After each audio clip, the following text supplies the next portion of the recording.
right? Every time I do the live stream, I gotta select. I think I'm live right now, but I gotta select like, is it made for kids? And it's not. Um, like I don't like, wow, I'm gonna make a video for kids today. Like that's not my intent. So to answer honestly, I say no. But at the same time, I think like, am I excluding a faction? Um, I played at the at a local what do you call it? Played a local establishment. Um, it's like a coffee, like a bistro. And they've got a stage, and like my buddy was like running the open mic, and then after like four or five glasses of wine, I was like, "Can you get me up there?" Eh? Like they had a guitar for me and everything, and then I take the stage, and it was an all ages show, and then right in the front row were like it's called like Zoomer kids, like 10-year-olds, and they were just clapping. And it was just like I was like, yeah, you know. I thought, yeah, that's what You ever question your like existentialist thought and stuff like that, and then it's like, what's my purpose in life? Well, you know what? I kind of made those kids and their parents happy there for a night, playing some old like, oh, there was a wild colonial boy, Jack Duggan was his name. He was born and bred in Ireland in a place called Castlemaine. And he was his mother's only son, and his father's pride and joy. But a terror to Australia was the wild colonial boy. Like, oh man, thank you very much. Applaud yourself. Laugh at your own jokes. I'm like on fire on Facebook today. I posted some really, really funny things, and like I went to the grocery store the other day. I thought like I needed butter, like because fuck, for the life of me, I thought I had like butter in the deep freeze, eh? Because all like if you get the 2-for-1 sale, like typically I'll take advantage of that sale and put a butter in the deep freeze, because half pound of butter that'll last me say like 3 weeks. I use butter rather judiciously, and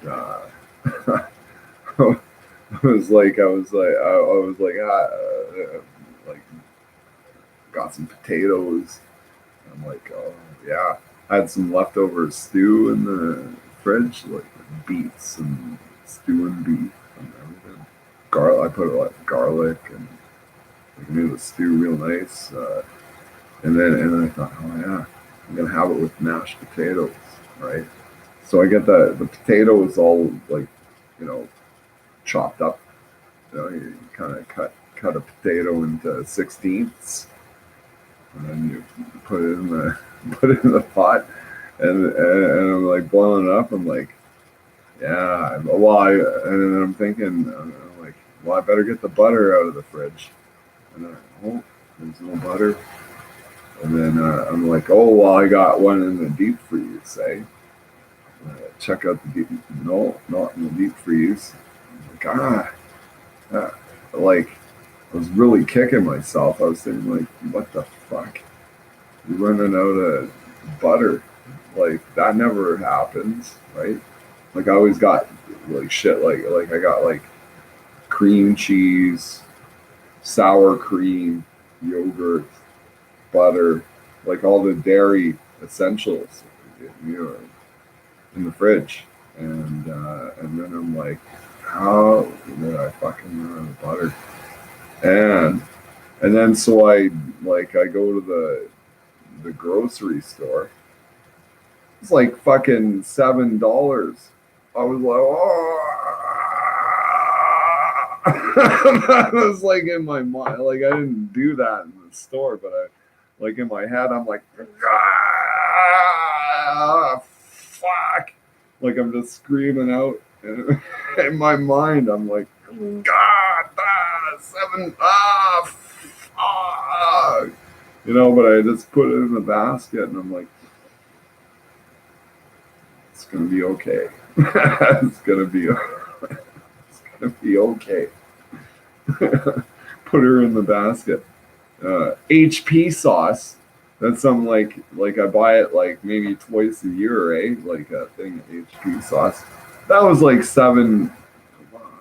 It wasn't quite $7. It was like $6.40. I see the HP sauce. I'm like, God, you know, like if if I wasn't in public, I would have been like kicking the fucking shelf and like, what the fuck is like, what's that film like with I'm gonna like I'm saying going postal, but it's um, oh boy, what's that film? Um, it's like a post-apocalyptic thing. Let me look on the internet here. Come on.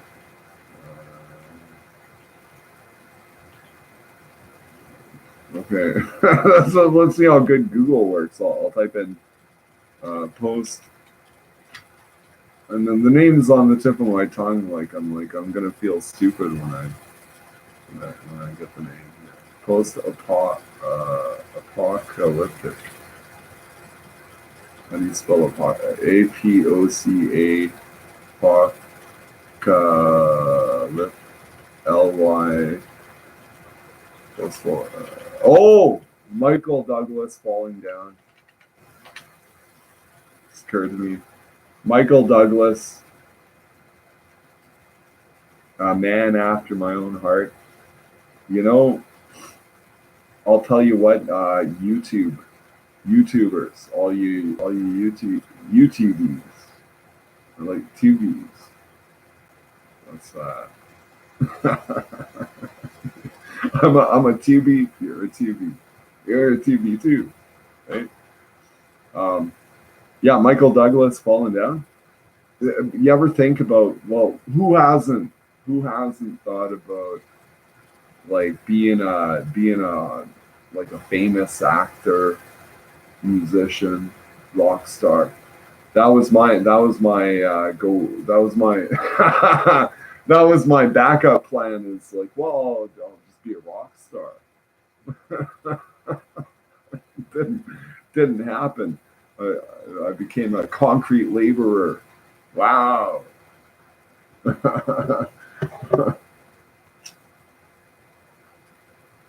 But yeah, Michael Douglas falling down. What a guy. The only point of contention that I have with that film and the narrative is like I sort of like sided with the guy running the Nazi paraphernalia. He had those Zyklon gas, and I thought that's actually pretty fucking cool. Joking. I'm joking. I'm not Kanye West, right? I'm not an anti-Semite. God forbid. Who would even fucking dream of Like it's like, well, you know what? It can happen. It's a slippery slope. Like the other day, I woke, I woke up and I was like kind of scratching my head. I was like, what am I going to do today?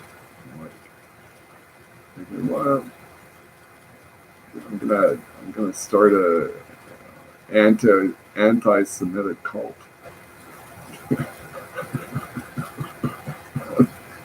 that's my that's my master plan. Eh? It's like, fuck. Instead of getting a regular job, I'm gonna start a cult. You know. And I hear, I well, okay. Word on the street. Of course, I'm not gonna start a cult, but word on the street is that you can make more money running a cult than you can like doing the rage thing. You know, when you work at an auto parts place, 8 hours a day. If you're not a retard, you can kind of command like better than minimum wage, but you're not going to make much more than minimum wage. It's like we're going to pay you $18.75 an hour. It's like, oh boy. And I laugh. Nothing to sneeze at. It's a real honest job, honest work. I've worked for less, like doing really hard work for very low pay, and that's reality. Like you work for a company. They realistically cannot afford to pay you more than you're paying. They pay as much as they can. It's like I'm not going to pretend to be grateful. Like, oh, thank you, boss. But like I'm not. I'm also at the. I'm not sneezing at it. I'm not like. I'm like, hey, honest work, honest pay, sleep at night. No biggie.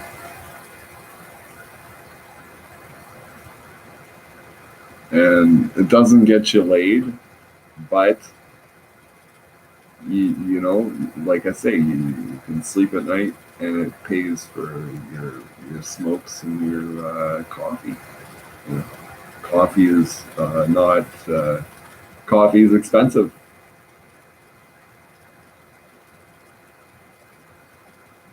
Porcelain cups are expensive.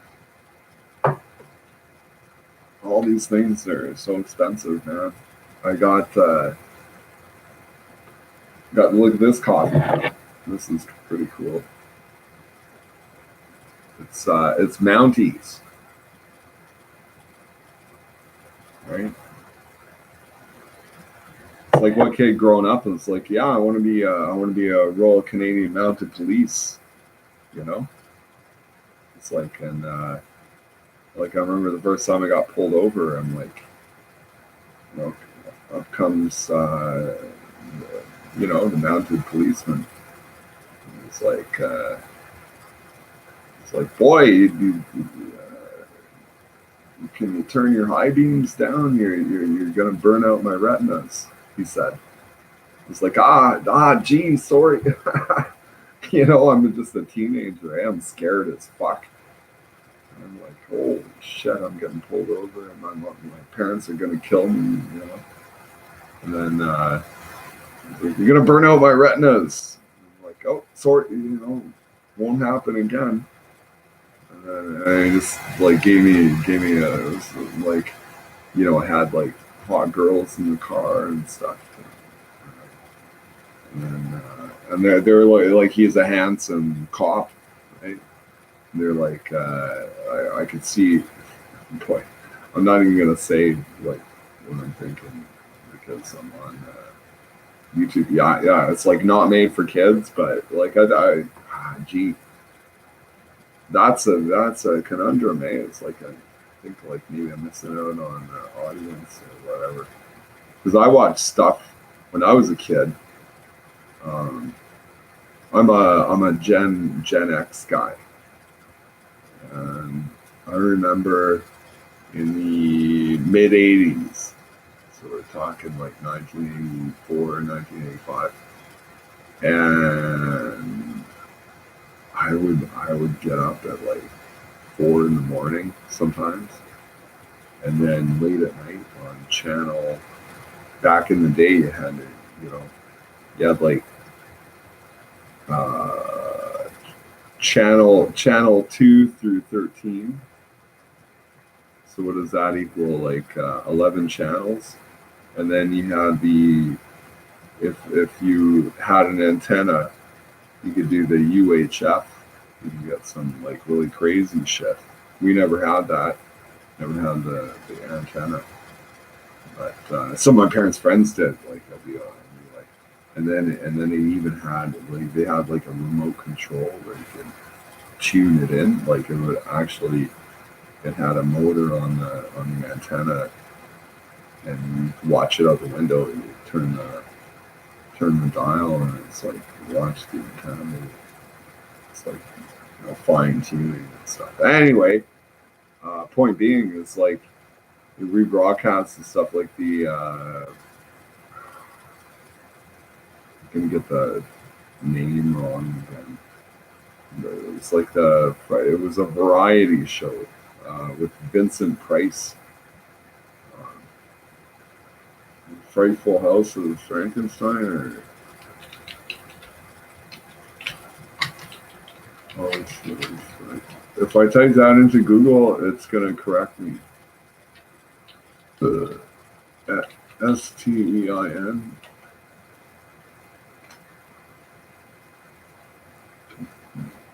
The Hilarious House of Frightenstein.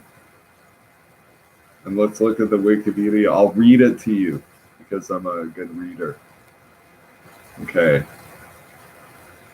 The Hilarious House of Frightenstein is a Canadian children's television series which was produced by Hamilton, Ontario's independent station CHCH-TV in 1971. It was syndicated both in Canada and internationally.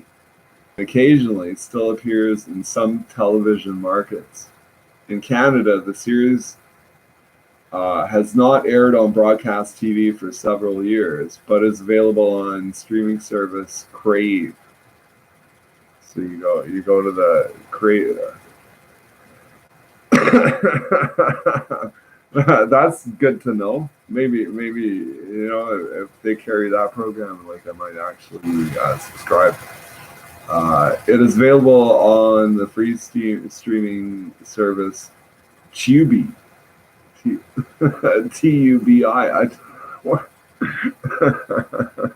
Tubi. A quirky sketch comedy series that included some educational content amid its zany humor. The show's cast included Billy Van, Fishka Reyes. I hope I'm pronouncing that correctly. Like Rais, Fishka. I would say Ray, Fishka Reyes. Guy Big. Hard to screw that up, eh? Like Guy Big. Mitch Markowitz. Vincent Price, like I said. Yeah. And Julia Sumner Miller. Van played most of the characters on the show. So Billy Van. All 130 episodes were made in a 9-month span starting in 1971. The scenes with Miller were all filmed within one summer, and Price taped all of his scenes in 4 days. So, like I watched this show, yeah, Vincent Price would just be sitting in a big armchair,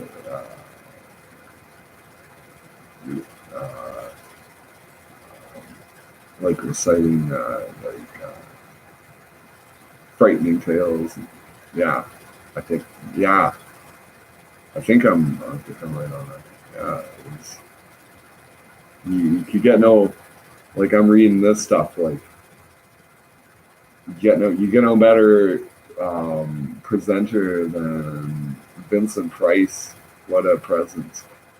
Okay, so in 2018, the production count of okay, forgive me.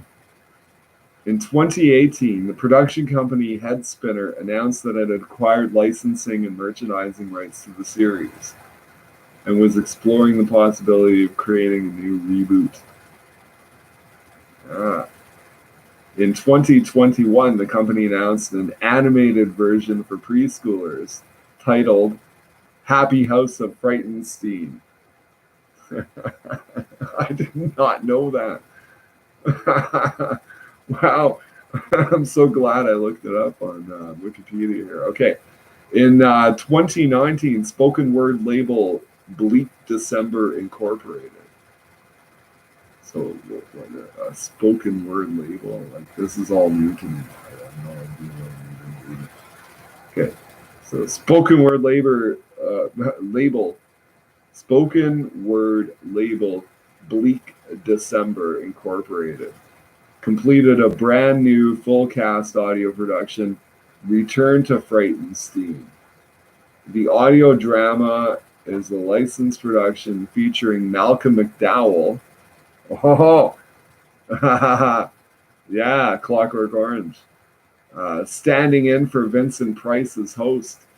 Canadian actor Anthony D.P. Mann, that's M-A-N-N, voicing several of the characters, including the Count, the Librarian, the Oracle, and Dr. Petvet.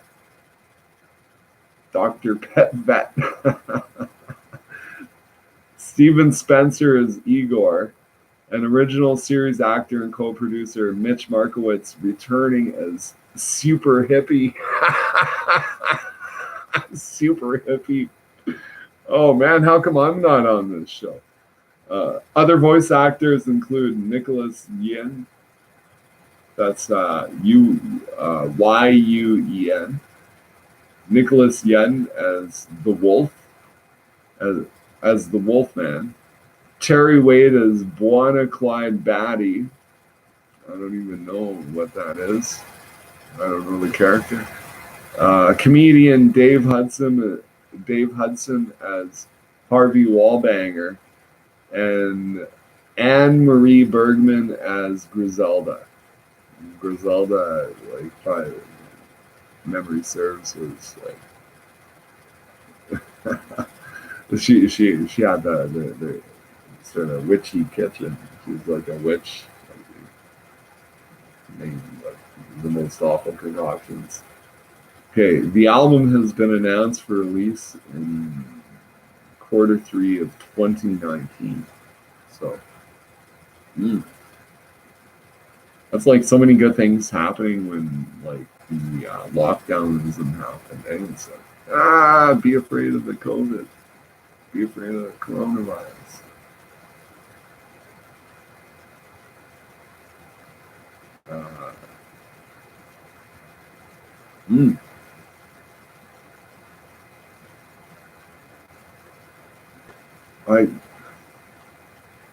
YouTube, people, am I a people?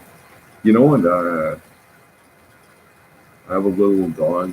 I think she's like, yeah, right. She's camera shy, but okay, Mila, come.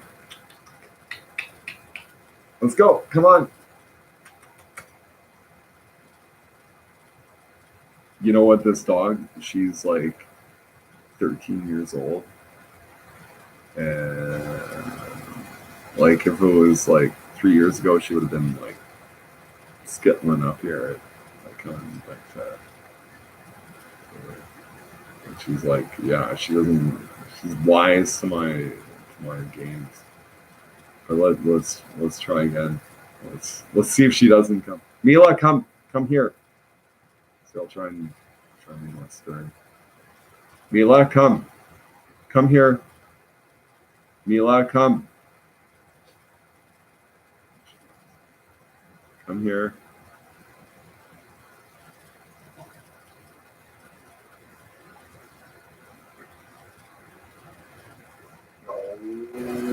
Come and say hi.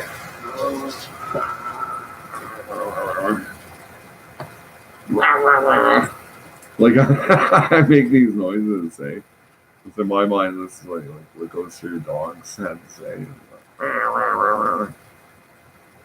Can you say hi? Can you speak? Can you smile? Are you good, puppy? Are you? Oh, yes.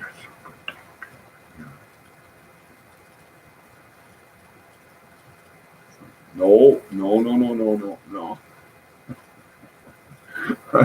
I'd welcome her kisses, but she sometimes has a dog's breakfast. You know what that means. Okay. Oh yeah, behind me is the wood burning stove there. I was like, let's see, it's kind of going, and then it pan the camera down.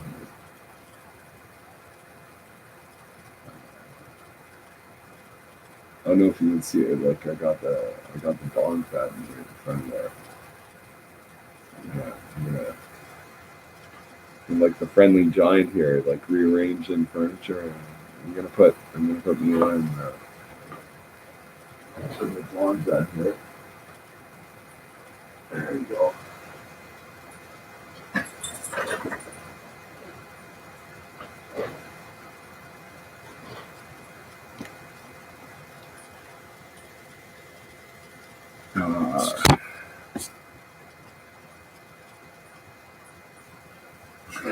Uh, the old man noises, like just moving the laptop. I'm like, uh, and then like it's Sunday night. You know what happened last night? Probably, maybe if you watch my little podcast here, is like I was drinking so much, and then I'm sitting in this basic chair, like sort of like an office chair. Ooh, you caught a glimpse of my BlackBerry, right? Like who? Am I the only one in the world who like rocks the BlackBerry? And it's like, wow, it works. Like I can do Facebook on this thing. It's got a Facebook app. And probably, yeah, this camera is garbage, rubbish. Pure, pure rubbish. This camera. But yeah, you gotta take my word for it. Like I got a Facebook app, and I can do like YouTube, Amazon on a 14-year-old phone that I bought off eBay. And then I know I've said this before, but I bought it off eBay in 20. I'm gonna say 2017, because like my job, like, oh, you gotta have a mobile phone, and like I had a phone, but I just always wanted the BlackBerry. It's like the Q10. It's the same model that Barack Obama had, and I don't know if you're like me, but I really kind of I think Barack Obama, uh, he's right up there with Ronald Reagan in my estimation. As far as like presidents go, better than George Bush, cooler than Clinton, and Clinton, he's pretty cool. This is coming from a Canadian guy. And one of the only reasons I like Bill Clinton is that he plays the saxophone. I think, like, okay, like the solidarity with musicians, like, I'm a guitar player, piano player, stuff like that. So I'm like, he plays sax, yeah, it's all right, you know. But yeah, so I got this BlackBerry, and then about 3 months into having it, the screen started. It was like purple haze. I was like, and then it just like basically died out. but I knew it was still functional because like it was still like I could turn it on. Just the screen didn't work. So get this, like the ultra nerd that I am, I ordered a new display, and then it arrives in the mail. I got it on eBay, like a BlackBerry display, touch screen, you know. And then so it arrives in the mail, and then I'm like, okay, I'm gonna swap, I'm gonna do the mechanics here, and so I open up the back, and I realize like, oh, you need a special screwdriver. So now I'm buying like these 5 pointed fucking screwdrivers. Eh? It's not even a hex uh, screwdriver. It's like a pen. What do they fucking call it? Like a pentameter or whatever. 5 pointed screw, like a special thing. And then okay, so I get those screwdrivers, and guess what? It's like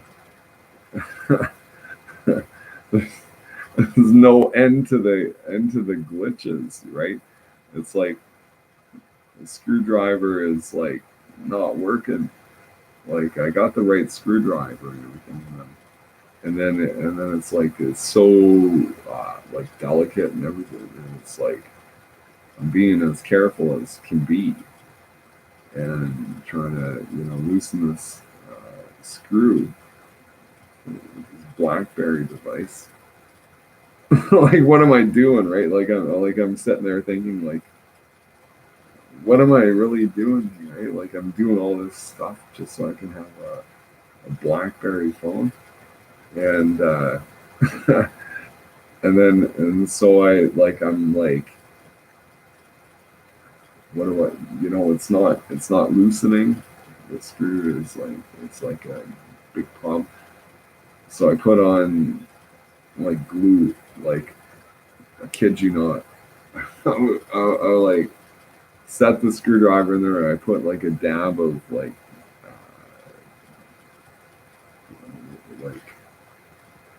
call it like super glue, right? Like so, and then I'm sitting there like waiting for it to dry, and then ever so carefully like turning the screw, and fully expecting it to not work, but it worked. I got the thing out of there, put in the new display, and lo and behold, like I'm thinking my next phone is going to be a Nokia flip phone or something, but bing bang bong, it works because text, talk. I can talk to anyone in the continental uh, realm here, like for free, or well, not free. I mean, my plan is like $80 a month, uh, and that's like unlimited data, which I never use. Like, well, I have in the past, but I can use this BlackBerry. I can hotspot my laptop. If I go out in the boonies or something, anywhere there's like cell reception, bing bang bong, I got like unlimited data on the internet. And well, up to a point, and then if I go up to a certain point, then the mobility network will throttle it down, so I'll get slower speed, but still, like I don't think I've ever even come close to the threshold, you know.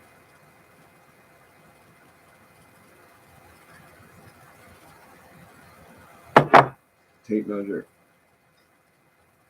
when you're you know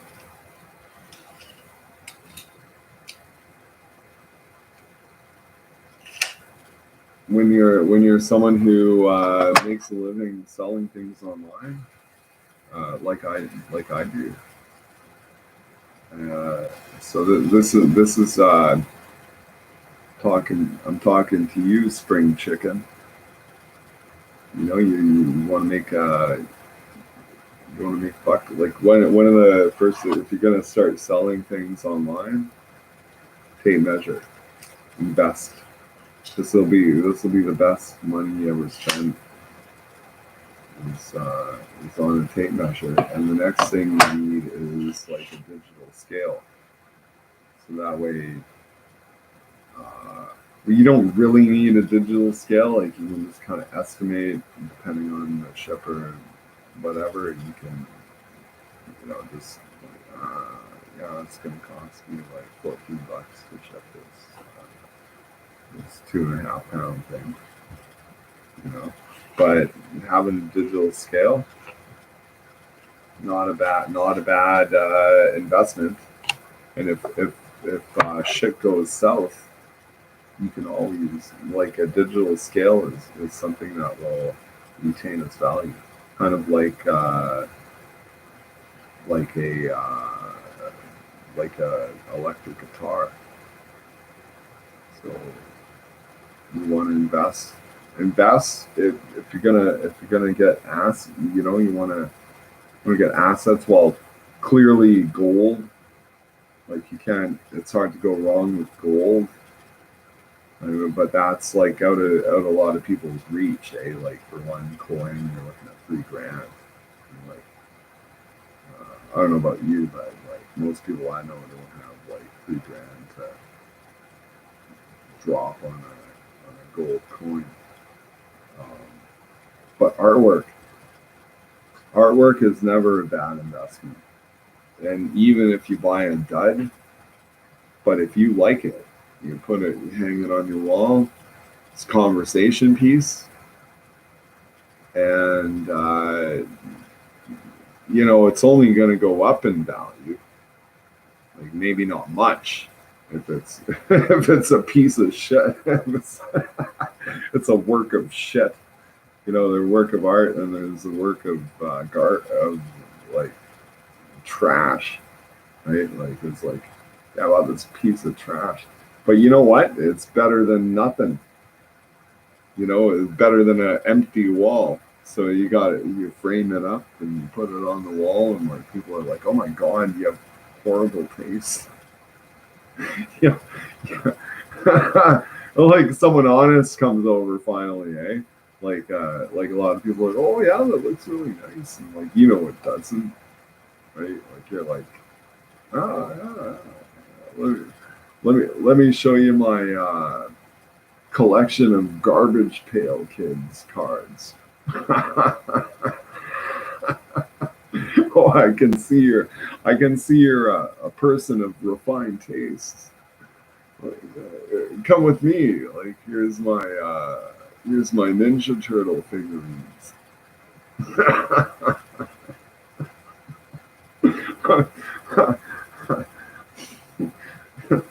ah, uh, Many a stalwart souls have traipsed their way through these hollowed halls of my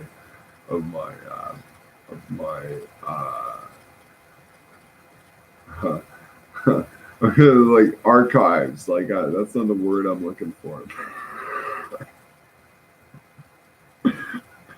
and like imagine meeting someone for the first time, and you, my friend,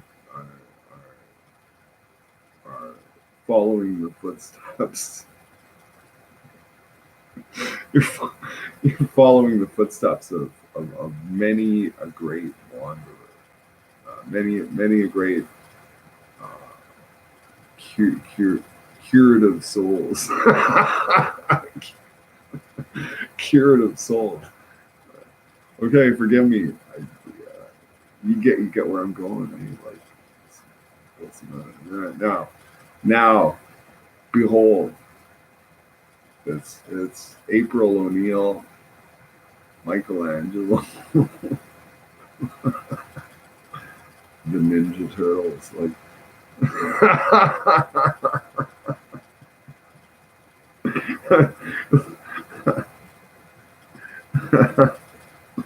Oh boy, talk about laughing at your own jokes too hard. I apologize. I really do. I know. I'm not that funny. Is behold, many curative souls have traced their way through these hallowed halls of preservation.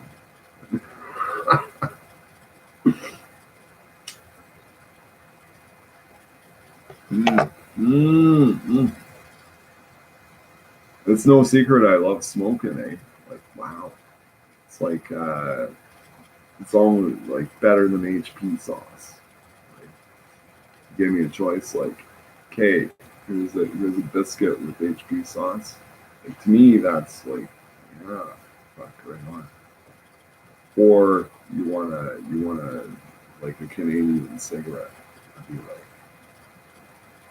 give me the Canadian cigarette. Oh,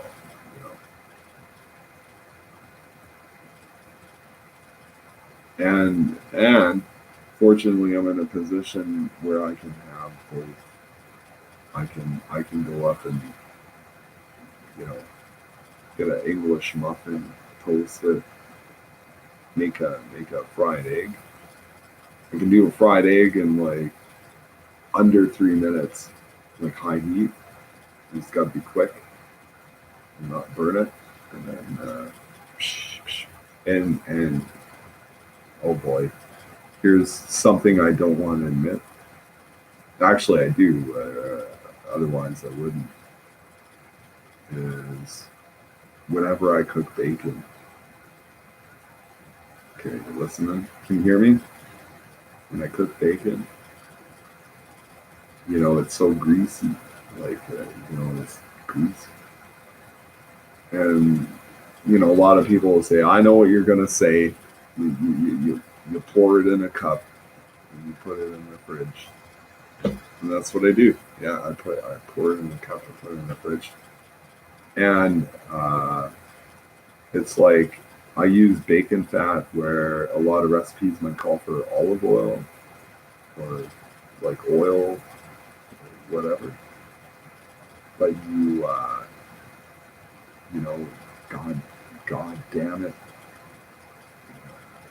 I know it's a sin, but that bacon fat is like, okay, imagine doing this. Okay, let's go on a journey of culinary imaginative thinking. So you get a cast iron skillet and you got your bacon fat.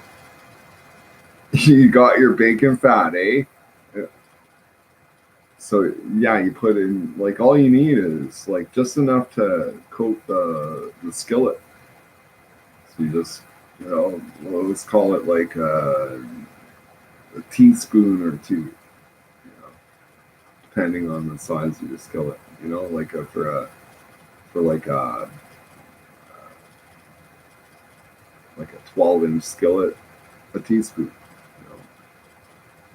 You just get it all melted, get it temperature wise, like bacon fat is really forgiving. You get olive oil too hot, and before you know it's smoking.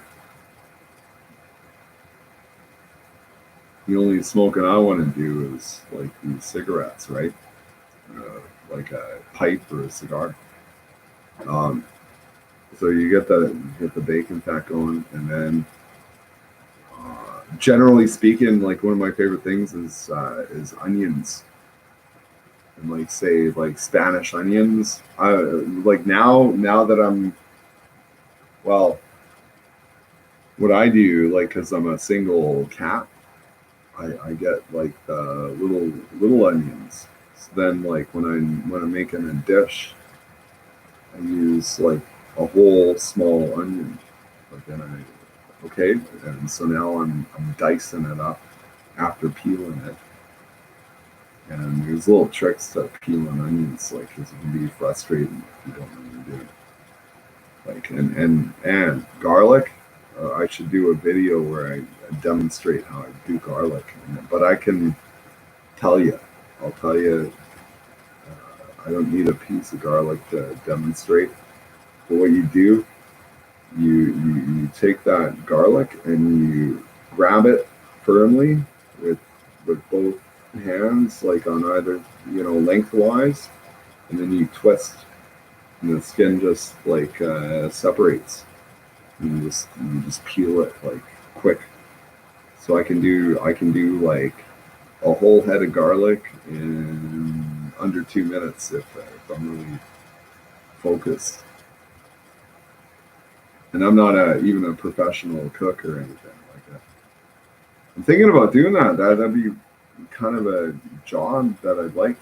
One thing about like, it's low pay in the restaurant, but you get like free food. Wow, and food's really expensive. So it's like you don't gotta think about like, gee, I gotta go home and make something. No, you're right in the kitchen at work. So something I've worked at a kitchen before, uh, you know, kitchen help dishwasher, and you know what? I think I did this story on YouTube a long time ago. Like I told people about this, but so I'm working at a local place. It's like a between job, and they begged me to stay because like I have fun with it. And, I'm a pretty good employee, believe it or not. But the fellows working the chefs, they were actual chefs making burgers and fries, right?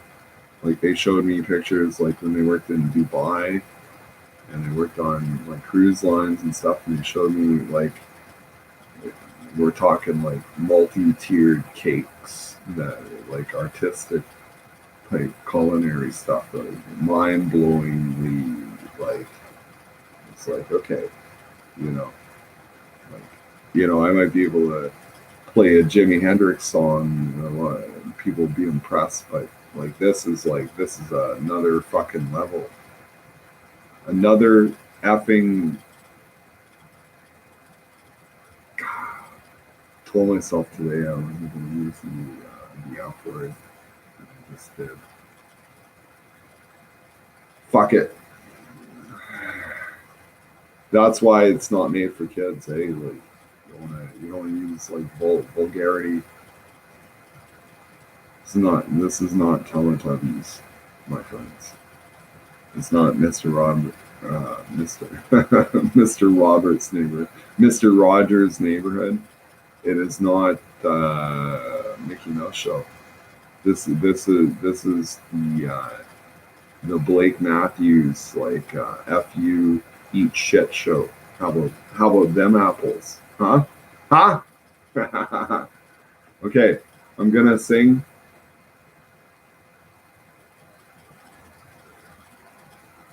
I'm gonna sing before I go. I promise you, it's gonna be the end. I call people up, and they're like, I can always tell. It's like I have like precognition. Precognition. I can tell by their voice. They're like I'm enthusiastic to carry on the conversation, but I know when they're gonna like tell me like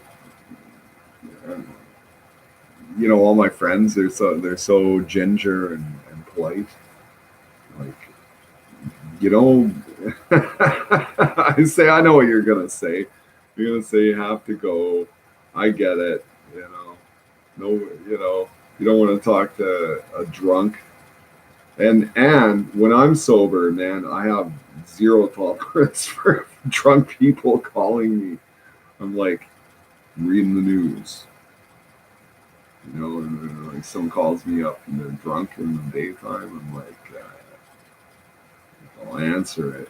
Sometimes I just shuffle it off, and if it's an emergency, they'll leave a message, right? It's not, anyway, okay. I'm gonna sing.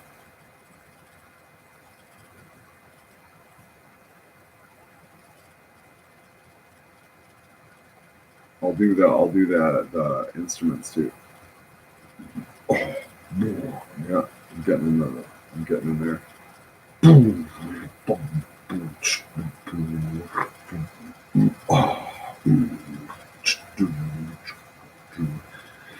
Dee dee dee, pain, hide me away, and don't allow the day here inside where I hide with my loneliness.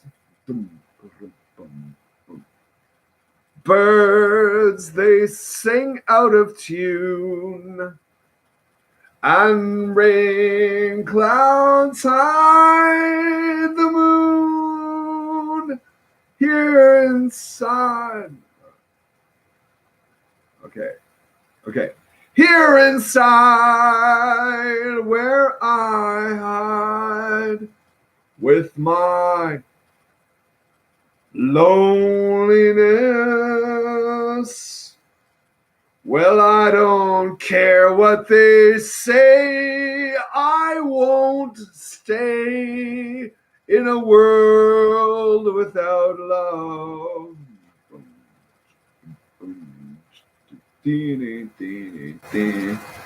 Rum pam pam pam. Dan, da, dan, da, da. You know when I do these jerky head movements, and I think like I don't like it. You know, I rewatched one of my videos, and I'm like, I'm doing all this head jerking, and I'm like, that's not cool. It's not cool. Like I gotta be. If you're gonna be cool, okay, this is a pro tip. If you're gonna be cool, you gotta like, not, never jerk your head around. Just like look at me now. I'm looking at the cat. I'm looking at you. I'm looking at you. Huh? Hey, what? You got something to say to me? Huh? You wanna take this outside? Oh, oh yeah, let's go. I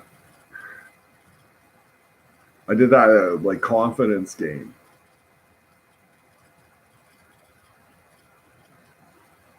Like I'm not a big guy.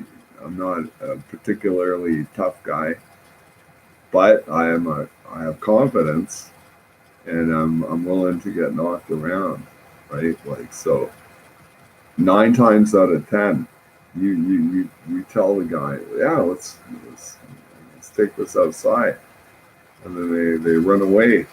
It's like that's the easiest fight I ever got in.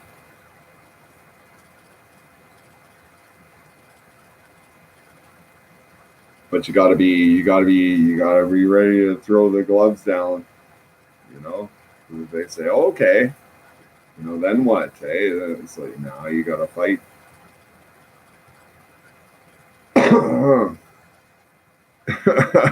That's the last thing you want to do, right?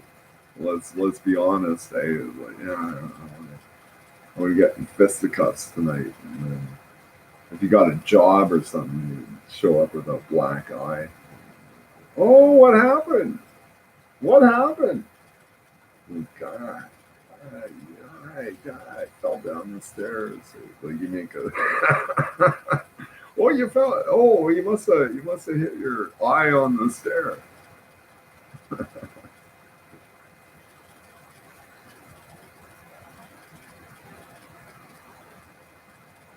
Baby, until then, lock me away and don't allow the day here inside where I hide with my jerky head.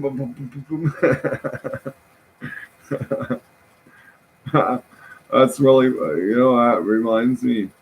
Um, back when I was well, I'm gonna not a crayon, like I was like in high school,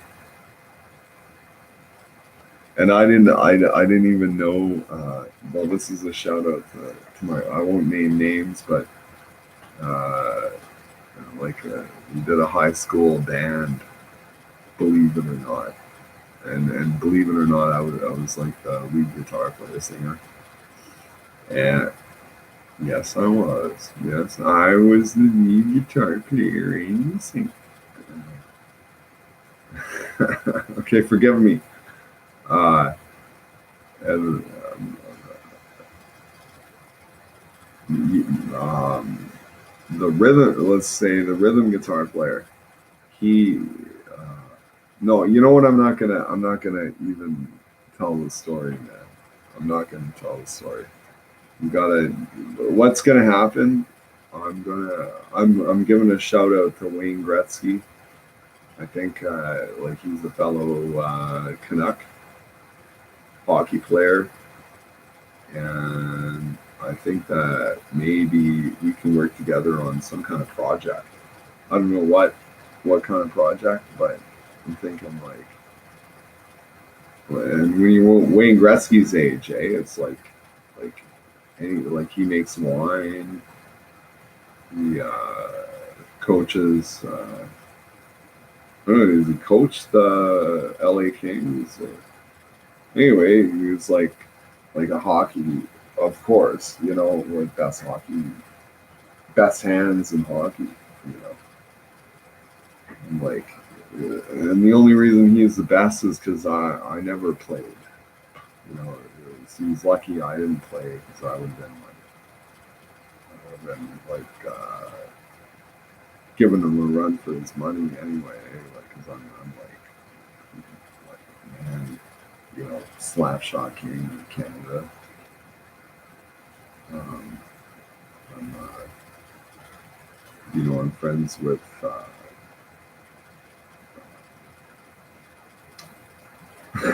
Yeah, I'm really good friends with this guy. This guy who plays in the NHL. I can't think of his name. Uh, he's my buddy. He played for the Oilers. That's weird. That's weird. I can't think of his name. Um, you know, like this name that's coming in my mind is Conor McGregor, and I'm like, could I take Conor McGregor in a death match? Eh? It's like who lives and who dies. And I'm like okay, okay, Conor.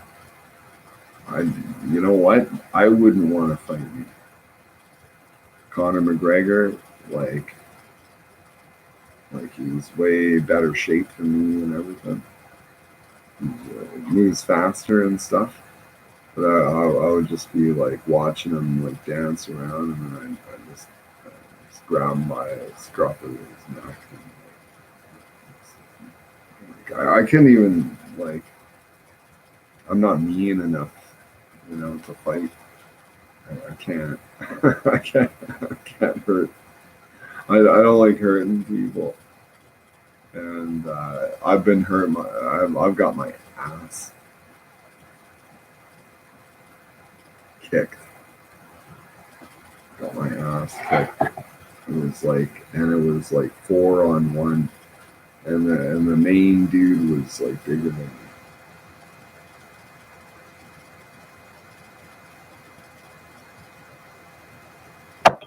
That's I think I told this story before, but I'll tell it again. Why not?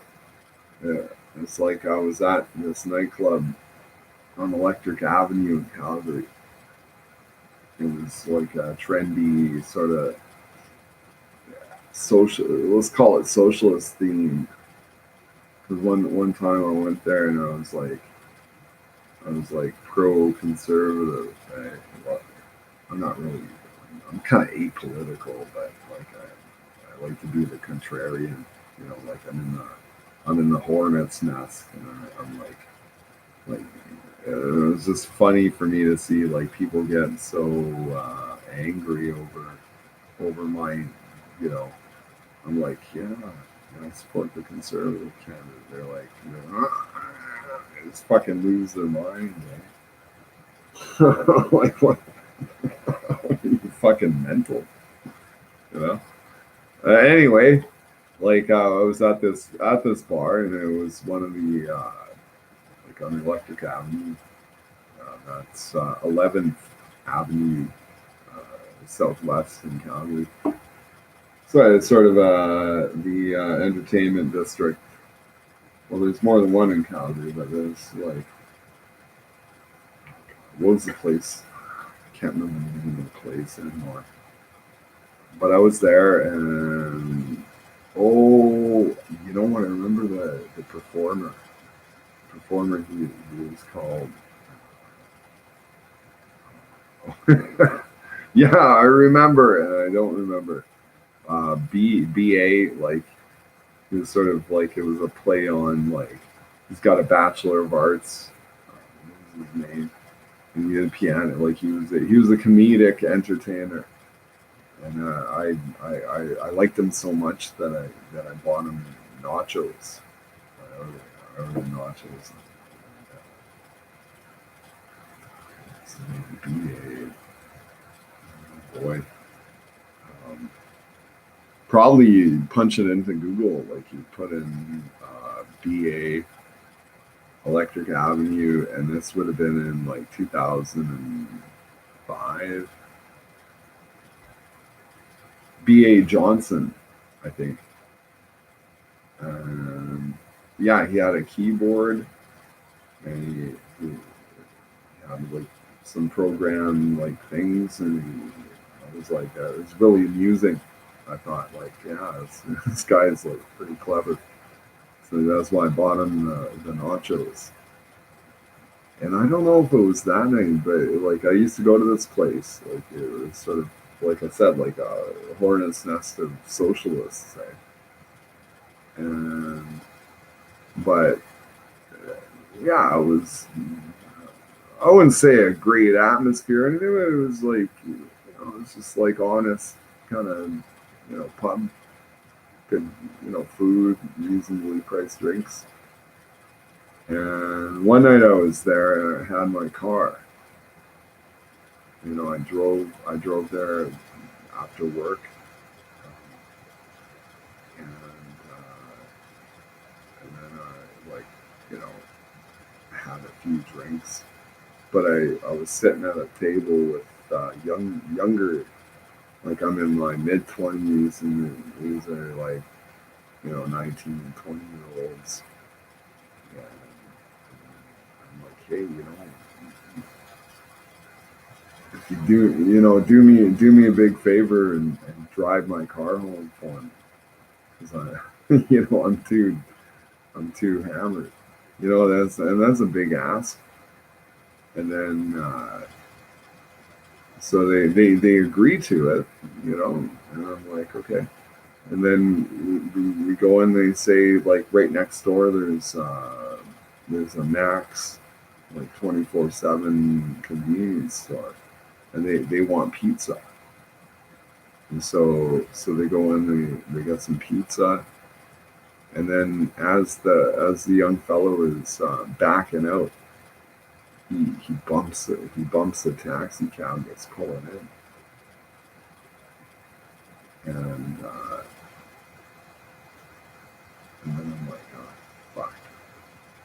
But dude gets out, and he's like demanding to see like license and shit. And he's a passenger in a cab, and I'm thinking, like, fuck, like this is a private thing. There's no damn. It was just a kiss. Like there's no dent, no damage.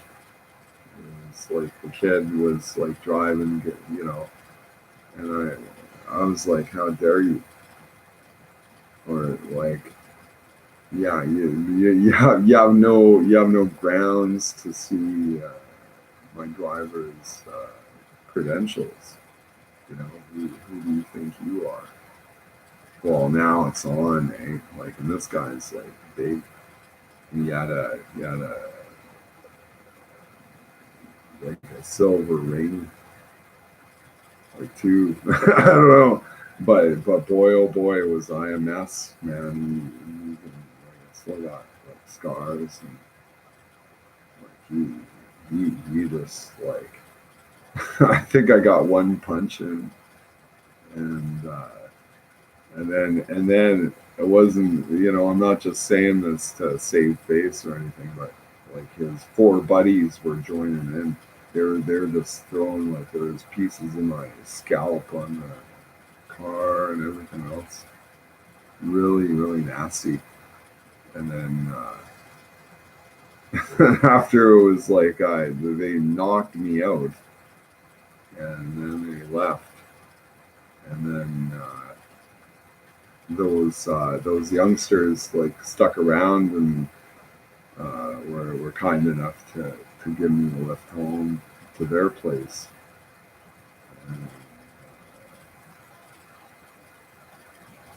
And lo and behold, they had us like they were rich. They say like they lived out, yeah, it was $3 million place. And they cleaned me up, and I was like bleeding all over, and they cleaned me up, and then I went in their studio, and I thought like, man, maybe I got brain damage, and I was like, can I try a guitar? Yeah, and I played some guitar. I thought, okay, I'm not brain damaged.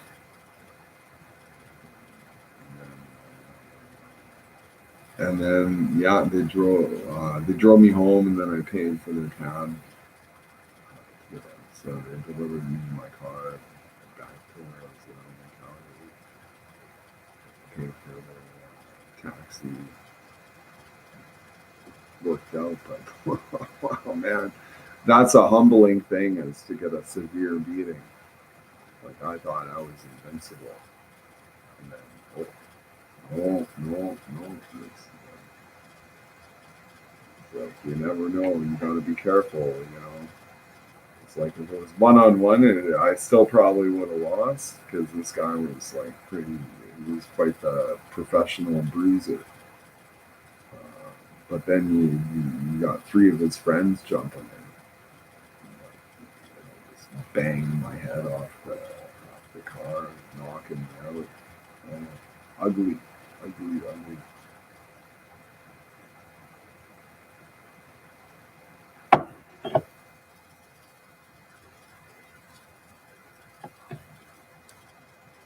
Ugly. But it's like a fire. It's truly a fireside chat, is it not? I'm gonna put another log in the fire. So bear with me here.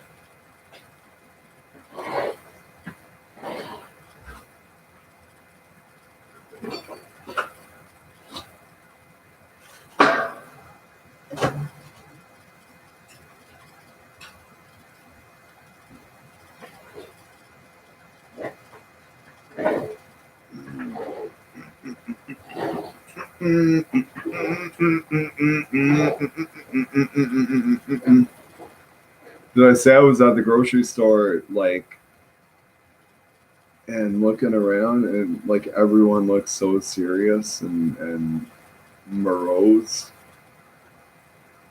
I think that's right. Like French word, morose.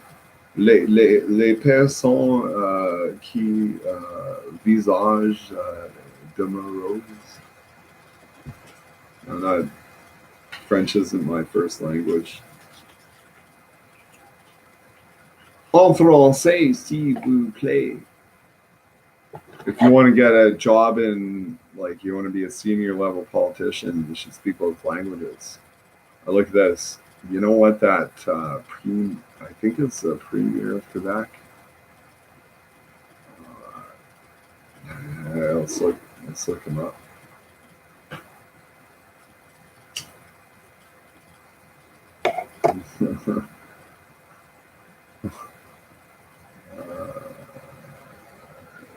think he's or the Bloc Québécois, Bloc Québécois, Queuvecous,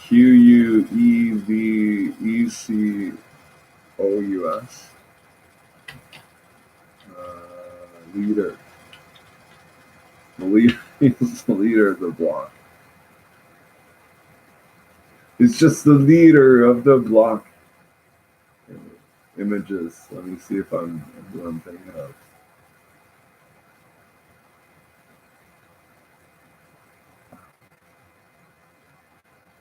Yeah, Yves Francois. No, that's not who I'm even thinking of. I'm thinking of a different. That guy. He's like a celebrity. He's like Zelensky type guy. That's not who I'm thinking of. I'm thinking maybe the premier of Quebec.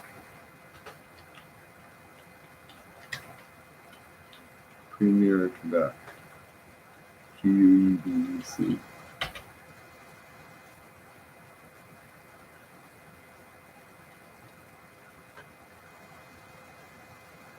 Bear with me, folks. I'm on a I'm on a quest. I'm, I'm on an Anglophone quest. Oh yeah. This guy.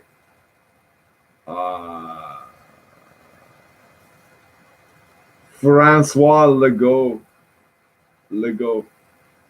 Lego, Francois. I'll tell you what, like this guy looks like someone who thinks he's smart. If that makes sense. I don't know if you know what I'm talking about, but yeah, like who the fuck does he think he is? Oh, he tests positive for COVID-19. Wow, fuck, he may as well have AIDS. I'm joking. I didn't just say that. I don't want to be mean. Let's look at the the news article. I'll read it. I'll read it to you. That's in a different life. I was like a radio man. Okay. I'm reading this article. Okay, ready? Okay. Quebec Premier Francois Legault says he has tested positive for COVID-19. Legault announced on social media he started to feel symptoms this afternoon and tested positive later in the day. The 64-year-old premier says he's feeling good and will work remotely for the next 5 days, as per public health guidelines. Quebec has seen a spike in COVID-19 cases and hospitalizations in recent days, but public health officials have said it's too early to determine whether the province is experiencing a sixth wave. We're not talking a fifth wave, man. We're talking a sixth wave, man. That's like magnitude difference. Authorities have said cases were expected to increase as health restrictions were lifted, and because of the presence of the more contagious BA.2 subvariant in the province. What? Okay, yeah. Oh, yeah, the BA.2. Yeah. Oh, okay. Whoa, forgive me for. Yeah, everyone knows that one. And then Legault says the virus is circulating in Quebec and urged people to be prudent. That's good advice. Be prudent. That's like Melania Trump saying be best. Oh man, just looking at this guy, like really, like you're the premier. I don't mean to be mean or anything. Like, couldn't they get a younger person? Like, say what you will about our prime minister Justin Trudeau, but you can't deny he makes the suit look pretty good.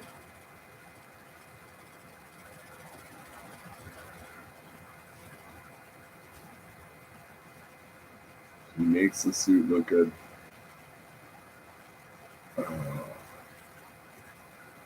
Now, what am I doing? Like, if you're running a radio station, and this is something I thought of doing is like, how much would it cost to get like an AM, like get a? I think there's a tower already that's disused.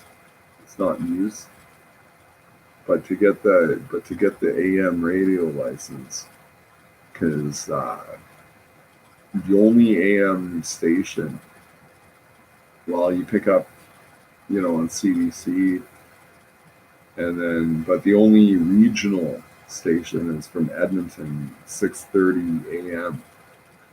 And I'll tell you what, man, like I was like, it's just gotten.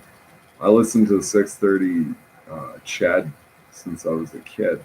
Like we had a shortwave radio when I lived in Ontario, and mom would tune into Edmonton radio because there's a fellow Bill Matheson. He did the weather on ITV television. Everyone he was a real enigmatic like presenter. Like he was really cool. Like, he was like like the weatherman with like it's like it's like he preceded the weather. It's like you're thinking like, oh yeah, it's gonna be. Well, he was a real meteorologist, so he would explain things, give you a little education on meteorology. He talked about the Idaho High, and this is why, not just here's the weather, but this is why the weather is happening like it is. And then he did this radio talk show, politics, and he had a boy. I wish I went to university so I'd be smarter, right? But he had um, let me say it, like the antithesis. Did I get that right? Bill would be like, "Oh no, no, no!" Like if Bill were alive, he would be like, "Blake, no, you meant." Like Bill's the protagonist, and you got the counterpoint guy, counterpuncher, and his name was Bill Jackson. And it was the Bill and Bill show on Edmonton radio, and it was popular. And they would have open line, have people call in, what's on your mind.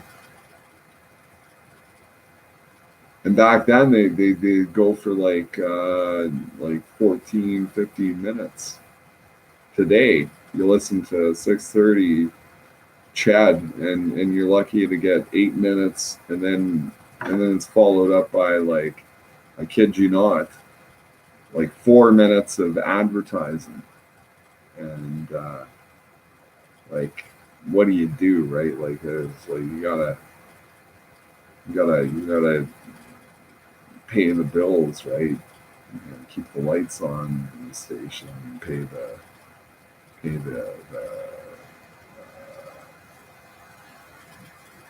power bill. Like your broadcasting, it takes a lot of electricity.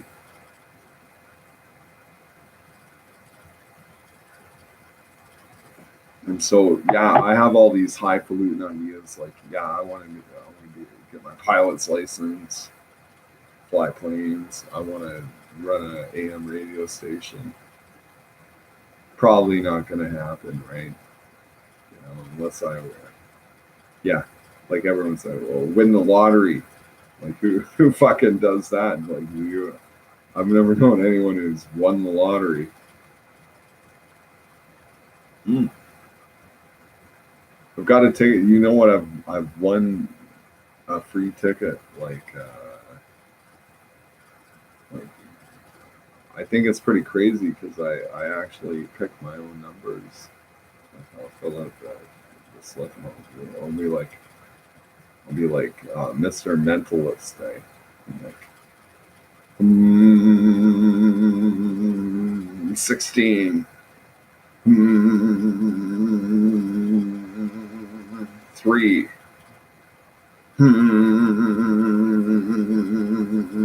41. Then yeah, but the only time I ever won any substantial amount, it was like $70. Because like, and I have a friend that like he was like a non-gambler, and I said, hey man, let's split on a ticket. We'll do, you pick, we'll do 2 things. You pick the 6 numbers, I'll pick 6 numbers. Sure enough, we we got like 3 out of 6 numbers, and it paid off like $70. So for a $6 investment, we decimated our investment. So decimated or deca double or deca. It was like made $60 off $6. So call it $54. Right? So what do we do with that money? Pizza and beer. Pizza and beer. The windfall, the massive windfall, eh? Like, tonight we're eating pizza and beer. And he's like, well, I want Hennessy. Okay, Hennessy it is. There's now we gotta, instead of a large pizza, we're getting a medium.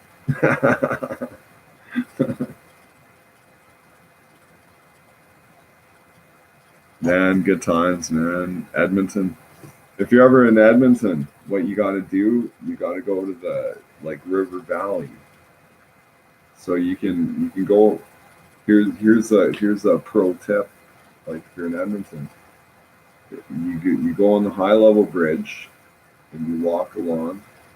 But you walk on the north side of the river. So you go on the like left, like you're approaching the high level bridge from the downtown. Like as you're sort of aiming for White Avenue.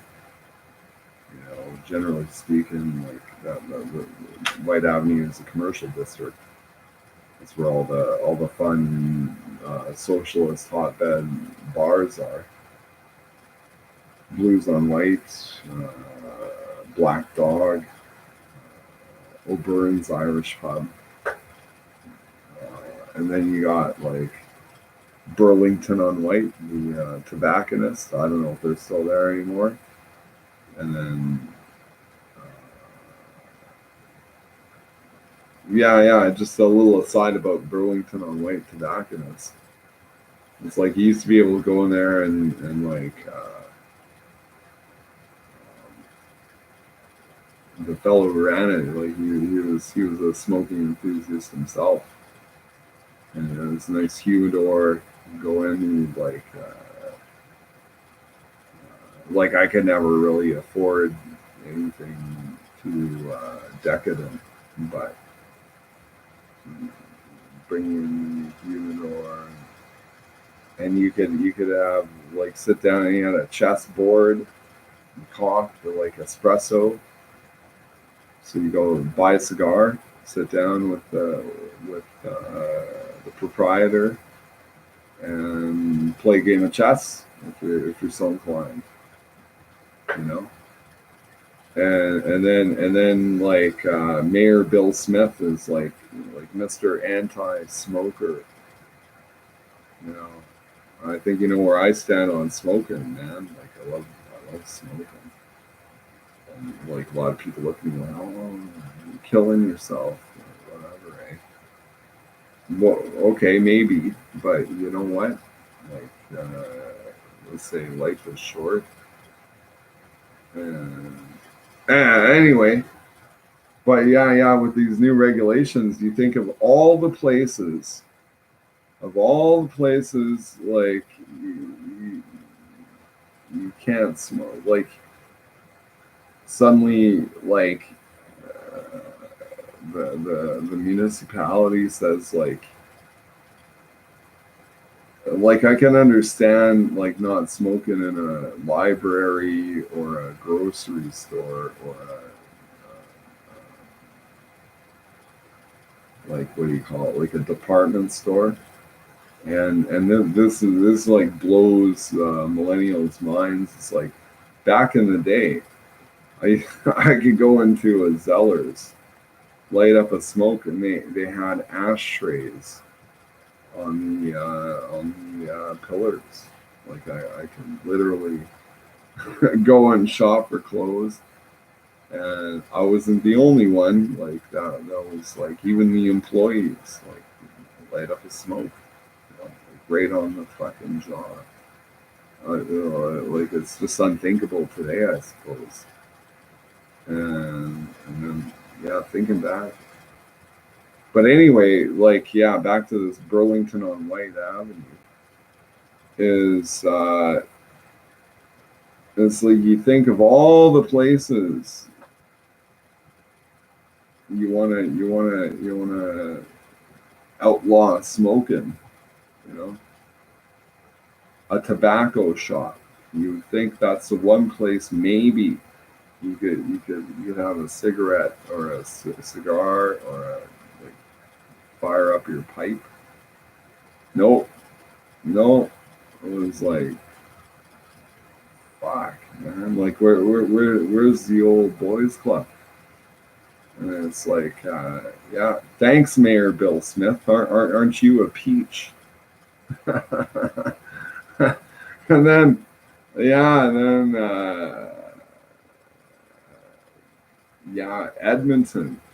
It was like progressively more progressive.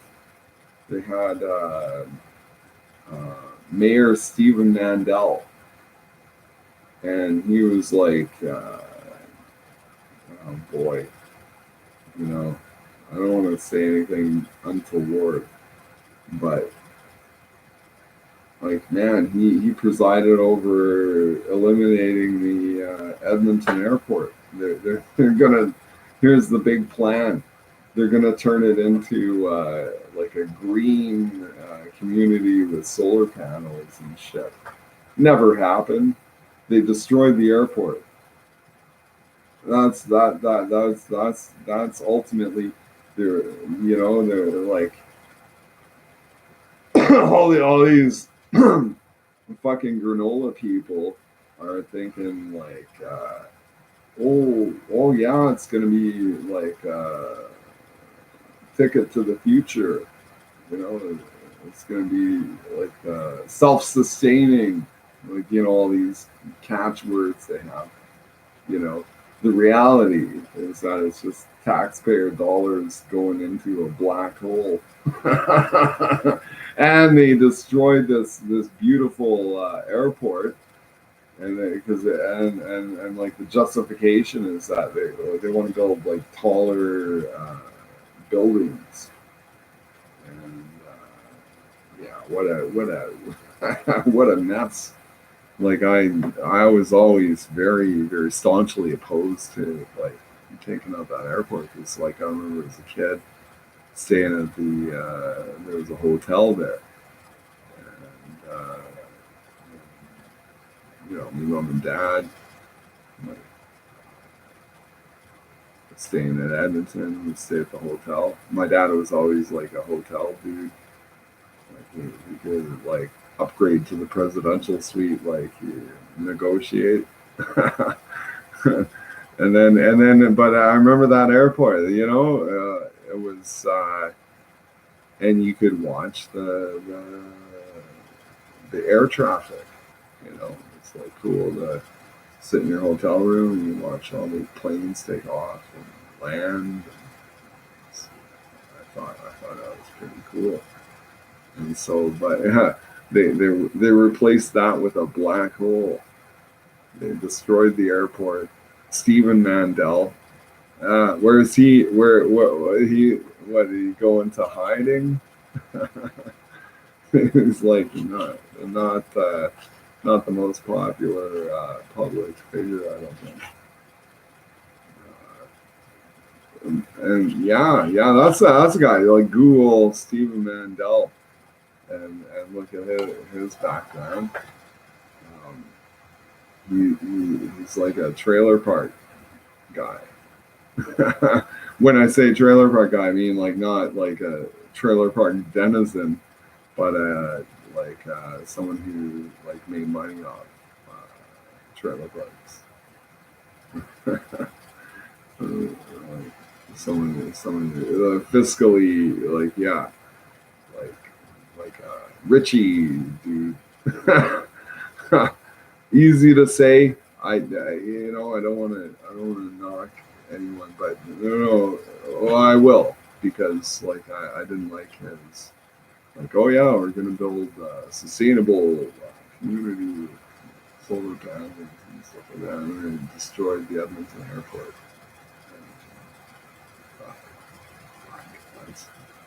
And what else did he do? Took out the cable cars in Edmonton. It was public transit is like almost the last thing you want to if you got to rely on public transit. And in Edmonton, it was horrible. It was really horrible. And well, I'll say like this is just anecdotal, but I would take there's certain bus routes. So the number 5 was a cable car. Well, I call it a cable, or like it was electric bus. Right, had the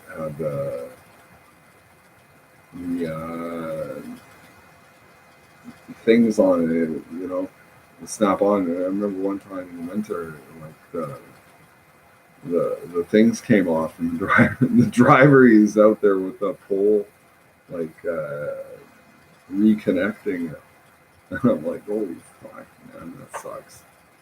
You know, it's like it's bad enough, like just driving for a living, and then you gotta do like a little bit of mechanical work in the cold of winter, right? Like, fuck, I just want to get to the stop. So then I go to the stop, and then like my job is in industrial part of town, uh, like an industrial park. And so there's like, feeder buses, right? And lo and behold, every time, I just as the main thing is coming into the station, this bus is fucking leaving before I even get a chance to like queue up to it. I'm like, yeah, Edmonton, you know, like how fucking inconvenient can you be? So I was like, I caught it one time. One time I ran it, like it didn't leave before the main, number 5, like the big route. You would think it would be sitting there like at least 2 minutes or something. Nope, it's like fucking gone. And I'm oh, wow, like it's a head scratch, right? I'm like, fuck sakes, I gotta walk to work now. What's even the point? And and it's leaving empty. It's leaving empty, and I'm thinking, God, really? Like what? Like even if I was the bus driver, and it's like, oh, your schedule says you have to leave at this time. I'd be like, okay, wait a minute. Like here comes all the downtown traffic from the number 5. Even though my schedule says like to leave now, I'm gonna stick around, like to at least get a couple of bodies on the bus. No, no, they're fucking Zoom, and I'm like, fuck. So I can't rely on that, and so I just walk from it was like 8 blocks, so a bit of a hike, you know. But I was like, what the fuck, like fucking Edmonton, like what, fucking got like Down syndrome people running the show. It seemed like that to me.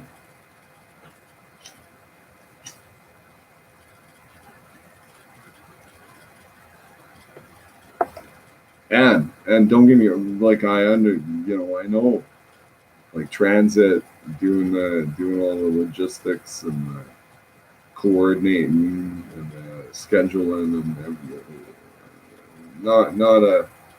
Not a small feat.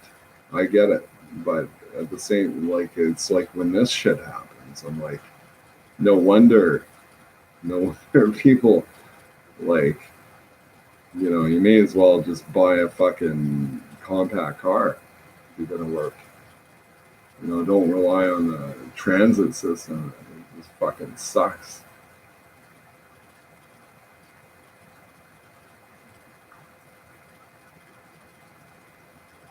In Edmonton.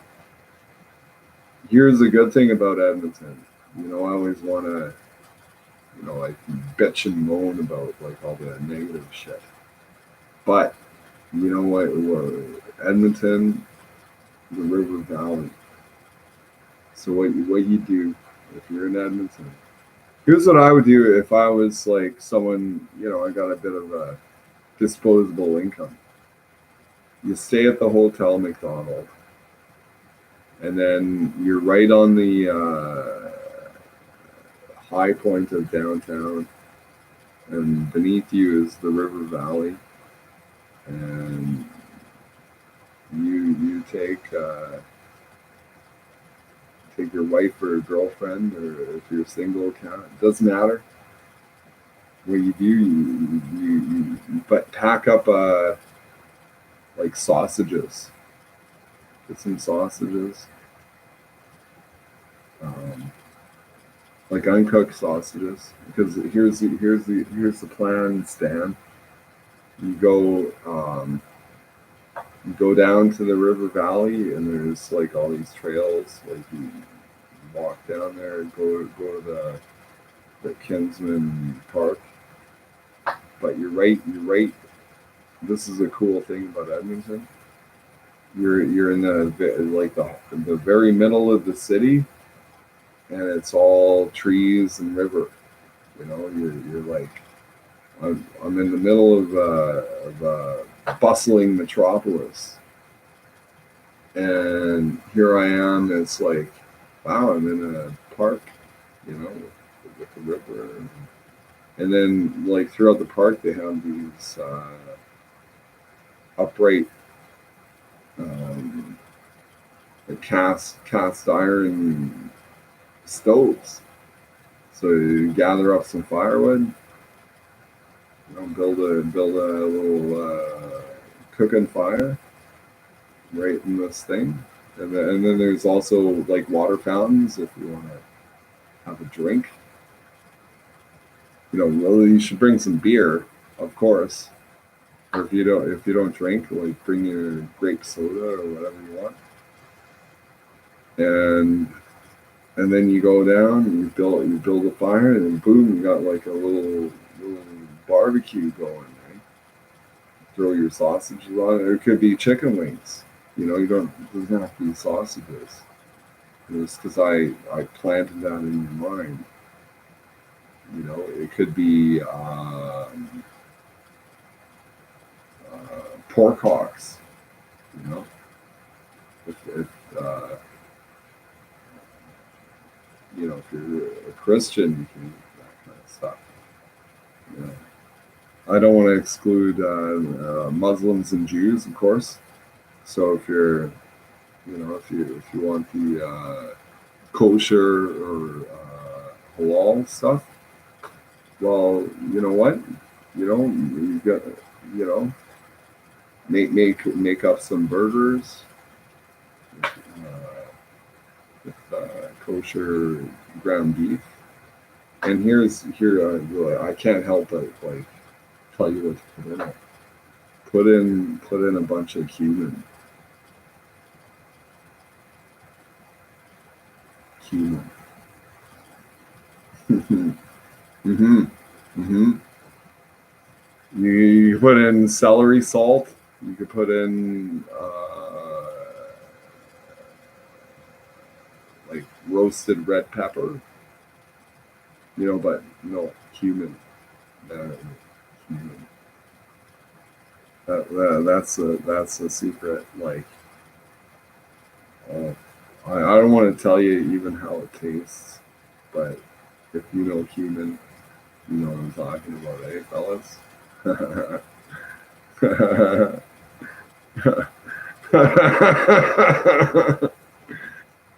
Put in the cumin, bro. Bro, don't bro me, bro. Hey, bro, don't bro me, bro. Mm. How did I? Last time I made burgers. You okay? I get a little like crazy with shit when it comes to cooking. I minced I minced garlic, and then like massaged it into the ground beef. So minced garlic and the ground beef, and then you know, like everyone uses salt. If you can't like be a cook without salt. And I'm gonna guess like most people use just iodized like Windsor salt or something. I use pickling salt, like it's a coarse salt. And if I'm gonna buy salt, I'm you know like everyone knows how much I'm anti-Semite, and I just despise Jews and everything else. But tell you what, man, like you can't deny that they've got good taste in food. So get the coarse kosher salt if you're smart. And if you're Christian, you can still eat swine if you want, without feeling guilty. I often wonder. there's there's a Jerry Seinfeld thing with uh, what's his name there, trivia piece, and he's on his deathbed. He's like 85, like Jewish TV, like, well known, like a real enigma guy. And he's like sitting with Jerry Seinfeld, and he orders up bacon, and because he knows he's on his he's on his deathbed, and it's like, didn't you ever wonder what it's like to have bacon? And he orders it up. He doesn't touch it. He doesn't eat it. He doesn't even touch it. And I'm like, wow, that is like, 'cause boy oh boy, you just you smell that bacon, like, god damn it, like I'll take a bagel, put in the bacon and the tomato, and then like say like a slice of mozzarella cheese, and then do a like a melted sandwich. Fuck, and it's just like heaven on earth. Ooh, baby, do you know what that's worth? Ooh, heaven is a place on earth. They say in heaven, you rub your balls. I rub my balls 'cause I'm not a girl. Boom. That's what you think. Who sang that song?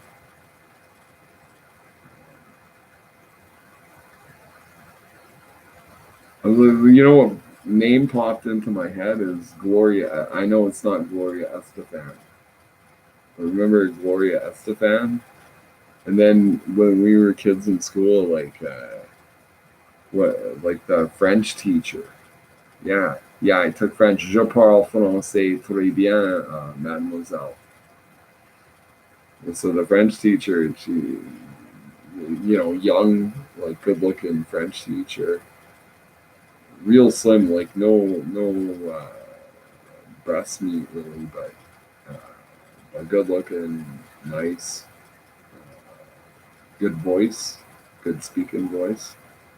I was always confused by French. It's like because English is so logical, and that's my first language is English, and then French. It's like all the genders. Like it's like like I said, like how do you differentiate?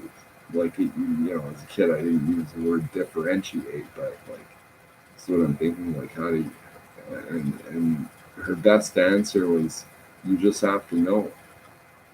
But that makes sense. Like a cat is feminine versus a dog, masculine, so on and so forth. Right?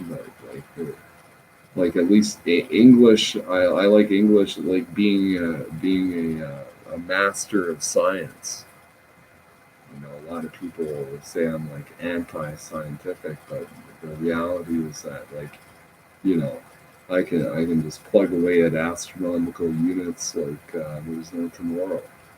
Other people are like, well, how do you know like 1.27 million to the power of negative 37? I'm like, yeah, and like it's like she told me, it's like, oh, you just know that a cat is feminine and like a sledgehammer is masculine. And I was like, so on that level, I was like, oh, yeah. It's like it's sort of science, scientific.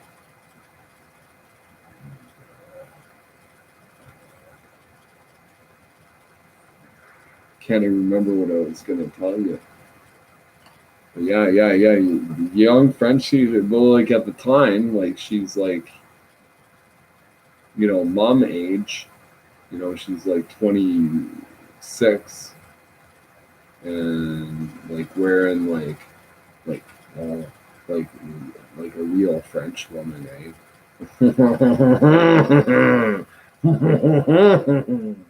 Oh, j'adore, mademoiselle. You know, like,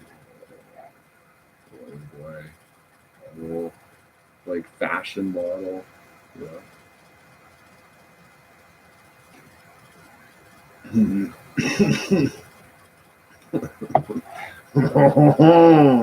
Oh, mademoiselle.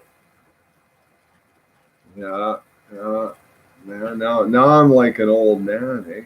I go on Omegle, like, I was on Omegle, was like not getting much traction, eh? Like, there have been times, like I go on Omegle, I meet the most fascinating people. I meet like uh, today there was a guy with a keyboard, and he was playing some tunes, but his whole audio feed was out of sync. You know what I mean? It was like and I told him, and he was overdriving the volume. I was like, I even typed it in. I can type in here too. Anyways,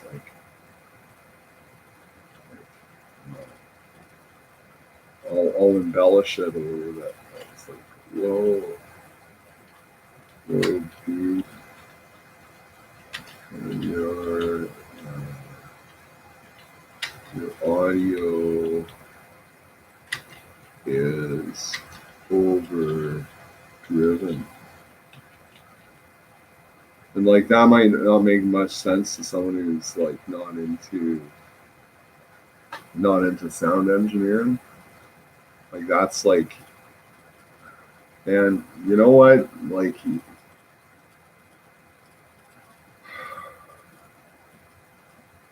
at the risk of like blowing my own horn, like I'm one of the best pilots, and I don't tell people this, but I train fighter pilots. I'm like I don't wear the military uniform. I don't. You know what? I'm probably gonna get killed for even admitting this. I'm confident in that. But yeah, I train. Well, I'm not the best, but like, yeah. Some of it, uh, things I know about the F, like the Hornet is it's got well, two engines. You don't have to be a aircraft enthusiast to know that. Like, it's got like two intakes, but the systems are like they're 24 volts, like on both sides. Like, is like you know a big part of a jet fighter aircraft is the electronics. Is the electronics foil. Like you could lose one engine, and you're still running. You can still fly the little rebel. And here's something a lot of people don't know is they've got onboard computer systems. They've since been upgraded, but up till I think they refurbished them in. Let me see. I didn't have a like I was like out of the out of the cycle at that time, but um, I'm gonna say like 2010, around 20 or 2000, no 2006, and then but up to that point they were using like Commodore 64, like the Motorola chip, Motorola 68,000 if memory serves. So long ago, but it was an 8-bit computer system, and that was more than adequate to handle all the targeting. The arguably it was a more elegant system than what they have today. Like overkill, like do you really want a Windows operating system on a jet fighter? Like it's like updating. It's like fuck. You just like you know making sure the afterburners are going. It's like then it's like oh Skype. It's like what I don't need Skype on the jet fighter. I don't need Skype on the jet fighter.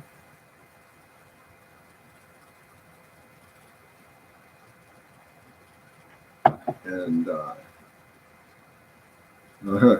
it's safe to say, like, not a lot of people have flown any jet fighter, right?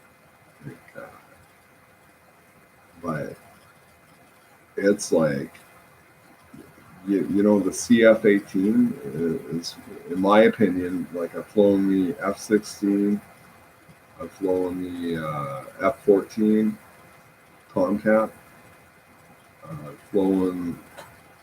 While I didn't fly the Harrier jump jet, but I was like along for the ride one time. The CF-18 is probably like, I'd say the F-16 is really like, you know, it's built in, the F-16 is like the dancer's aircraft, if you will. Like, this, the responsiveness is, it's just like designed for like art in the air. F-18 is heavy, big, bulky, but it, altogether, like, it's like a Canadian jet, man. It's like it's Canada's like main. Uh,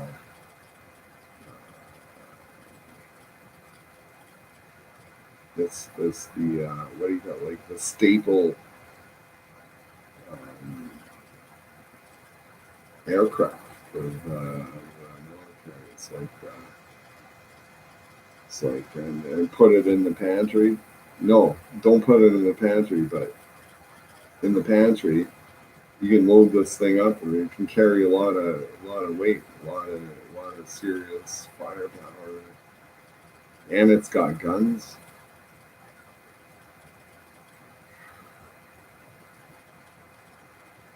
Here's the trivia question: what's the caliber of the F-18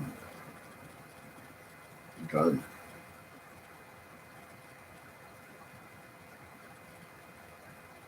40, 40. Of course, I'm just kidding. Yeah. What a dream, eh? Like, ever flying one of these precision aircraft. Did I convince anyone? This guy's drunk. I'm not drunk.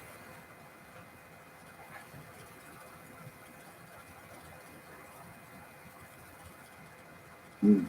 I'll tell you this, my dad. I did do the flight simulator,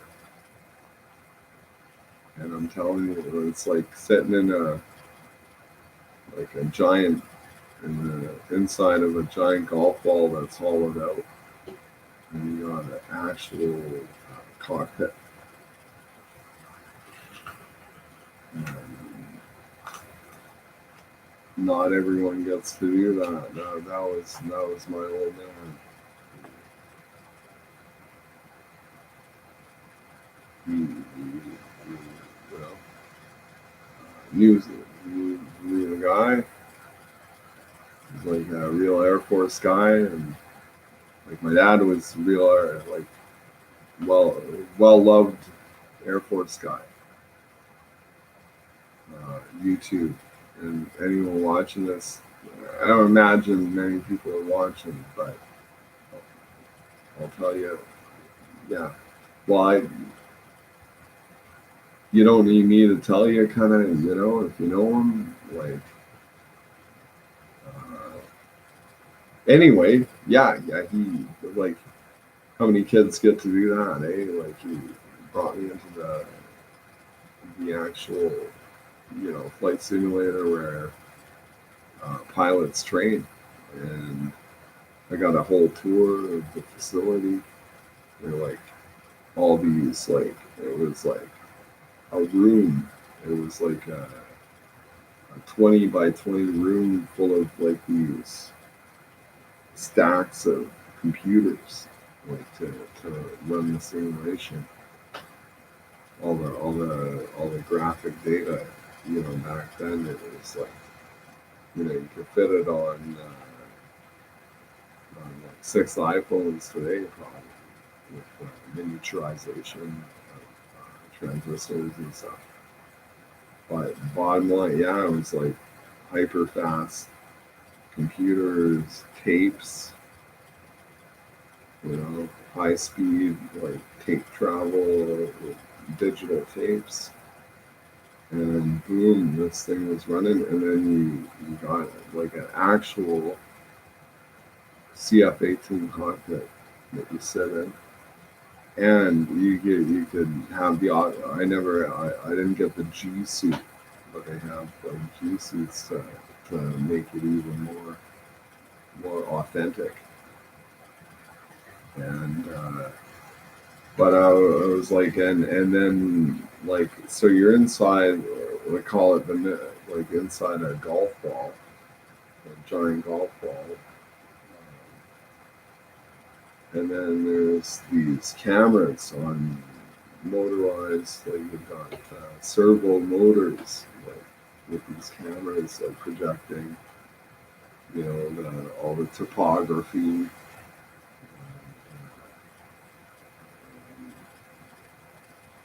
Talk about like as real as it gets without leaving the ground, I suppose. It was like you got the stick, so like you could say, in a sense, I did fly a CF-18 Hornet. I got as close as one could hope to get to it, and I'll tell you what, folks. I wouldn't hesitate to. Oh boy, man! Like, imagine, that's like shit your pants, fucking speed. Like, it's easy to say, yeah, why not? You know, but you actually get in the cockpit of a actual jet plane, and then feeling the engine, all that power, like 18,000 pounds of fucking thrust. It's like, do you think you can handle it? Do you think you can handle it? I mean, either you can or you can't. And well, like when I was young, I told my dad, like, yeah, I want to be a jet fighter, fly jet planes. And he told me, he said, Blake, uh,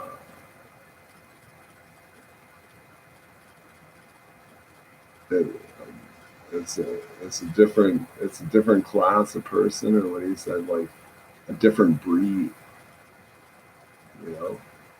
And then I like, I was a little bit perplexed about that. I thought, well, you know, I'm I'm as good as anyone else. What's the problem? I can play guitar like Jimi Hendrix, kind of, but I'm right-handed. And I'm thinking now. Now I'm thinking, like, I'm thinking and drinking, and I'm thinking you got to be a little bit off your rocker to, like, actually get get in that jet plane with all that propulsion, like, readily available, and like finite controls and stuff. Could you do it? Like, I would be like, now I'm thinking, like, that's the last thing I'd want to fucking do. Like, I would do it if it's an emergency, like to save the human race or something. It's like, Blake, you gotta hop in there. Fuck, really? Like, what, like, it's like a death trap, you know? It's, well, yeah. One wrong move, you're like, ooh, you're like, I don't know.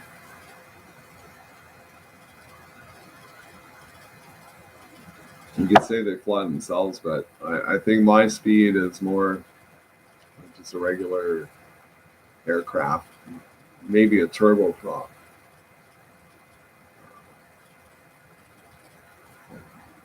The local dentist can do like aerobatics, like what's stopping me?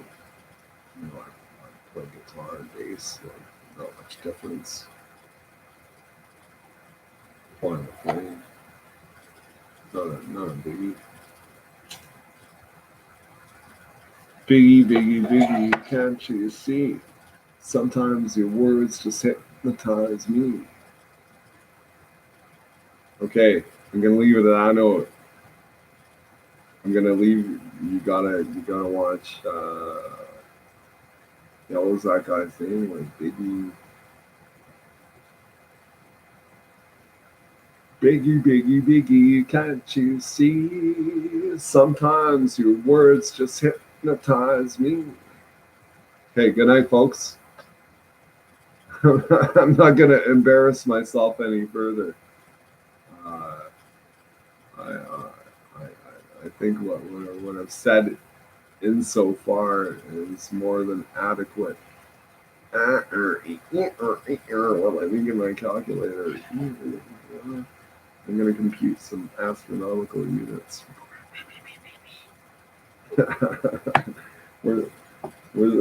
Okay, that enough.